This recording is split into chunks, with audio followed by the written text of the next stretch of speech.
So while I was looking through all the new releases and checking out what games I was going to review, I stumbled upon a game called Cynthia, hidden in the Moonshadow. I thought this game looked really interesting. In fact, for the price, which was $13 or $14, this looked like it could be amazing. Not only just a really good value for an indie game, but also a true hidden gem. I actually couldn't figure out why a lot of people weren't talking about this game. So I pre-ordered it and eagerly waited until the launch day so I could check it out. And the first 20 minutes, 30 minutes of the game, I was even so impressed that I messaged Trick and I was like, dude, this game looks really great. This might be one of those must-check-out type games. What I didn't know, though, was that first 20, 30 minutes was pretty much going to be as good as it gets. There was a lot of things hiding below the surface that I could kind of see being a problem, but really just the potential is what kept me wanting to explore more of this game. You see, aesthetically, it sort of looks like Wind Waker. It's not super impressive, the graphics aren't great, but they're not bad. And the way that they do it actually kind of works. And then the actual gameplay, the character, is a lot like Horizon Zero Dawn. You see, you have a bow and arrow, you find yourself doing like that stealth kind of combat in like tall grass, and the marriage between a Wind Waker and Horizon Zero Dawn seemed like a really great idea. And I still think it could be, but that's not this game. You see, in this game you play as Cynthia, a huntress who's left her village to become a better huntress, essentially. It's part of a ritual that they do. And upon returning, she finds out that her village has been ransacked by some Nordic priests who have the ability to turn everything into stone, essentially. See, as you return back to your village, you do find some of the people who live there, but they're all stone, including your parents. You find out that these Nordic priests are after a relic. It's a super powerful relic that your village has, and along the way, your ancestors are also trying to give you hints on where it's at and how to find it. You see, your goal is not only to keep this relic out of their hands, but to get it for yourself, because there is a good chance that, aside from preventing some massive spell from being cast or some great evil that the Nordic priests will devour upon the world, there is also the fact that you might be able to bring your people back and to cancel out this spell that turned your people into stone. And while you're trying to do that, you actually find out that there are some people that may have survived. You see, you find a journal throughout your exploration, and this kind of gives you hints on what has happened to some of the survivors and how they're being treated, and also sort of where to go. Although, to be honest, this game is incredibly linear, and it's really hard to get lost. But ultimately, it's not a bad premise, and the writing isn't awful. The voice acting is pretty decent, but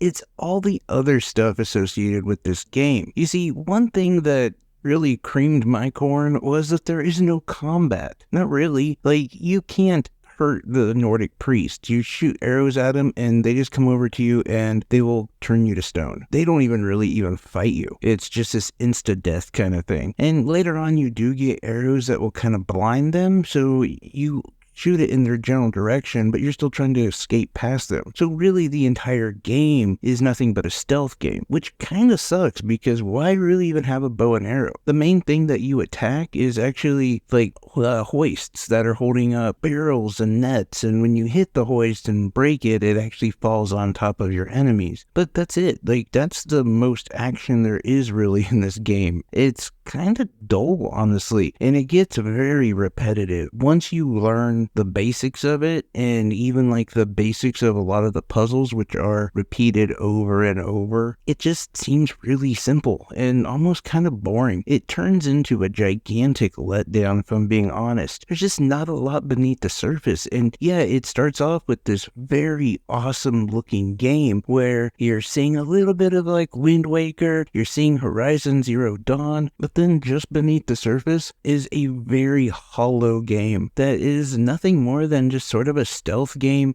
that has some really questionable enemies, repetitive puzzles, and a very linear gameplay. And the thing that kind of bugs me the most about it is they spend a lot of time focusing on teaching you how to use a camera. Like, so you can take pictures of the game you're playing, which isn't that great looking. Like, admittedly, I could have dealt with the graphics, but they're not amazing. I don't want to take still shots of this game. It's not that good. And they focus a lot on finding different costumes for your main character to everywhere. And it's like, could you have put less time in that and more into some like awesome bow play? Because that's really the calling card of this game. I don't care what my character looks like if she's badass with a bow. But even that didn't really feel right. You see, in every third-person, first-person shooter, a shooter in general, even Horizon Zero Dawn, there is this like just generally accepted controls, right? It's left trigger to like hold your gun or hold your bow up, right trigger to actually shoot it, right? And then that's it. And that's sort of the way that this game is, except for when you bring out your bow, she keeps it out. And then you fire with the right trigger like normal, but of course you have to like charge it up and that's fine. But then your character is sitting there with the bow sticking out and it just looks weird. It feels weird. And like, to be honest,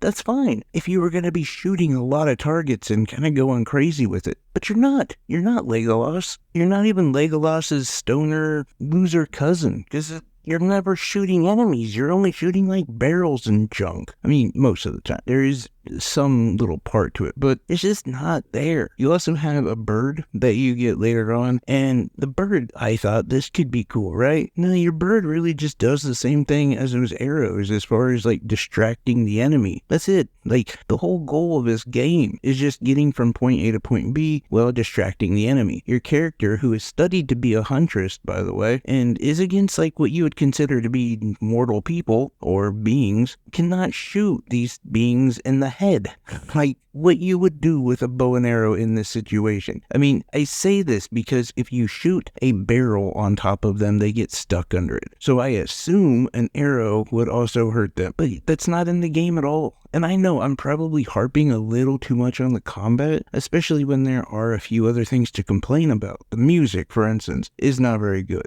There's a crafting system, but you essentially craft those same things over and over, so there's really no need for it. Like, they could have just had you find arrows and different types of arrows. That's really all they had to do. But they put in like this faux crafting system to make you think like maybe there's something else that you're making at some point. No, not really. I've talked about the repetitive puzzles and how they're essentially the same thing over and over. Even the way your character moves and feels, it's almost like they're floating, not really on the ground. But all of that, in my opinion, could be forgiven or at least looked over a little bit if it had a decent combat system, or just a decent combat gameplay, just a little bit. Like, give me something that isn't so repetitive. And honestly, the reason why I think I'm so hard on this game is because I feel like they've got a lot there. Like, there could be something really good here. It, for me, feels like a game that they were trying to make, and then they decided, oh, hey, instead of giving you 3 years, we're giving you 1 year. And they just pushed it out the door the way it is. That's the way it feels to me. Because there's so many things about it that you could see maybe had a structure. Like I said, like the crafting system. Why couldn't you craft other things? Why are we only crafting arrows? The level design, the puzzles, all of that stuff just feels like it's really rushed, including the story. And that's why I feel like, I don't know, it's so incomplete. Like, I would get whole stealth thing if there were some like unbeatable characters. Like, they're,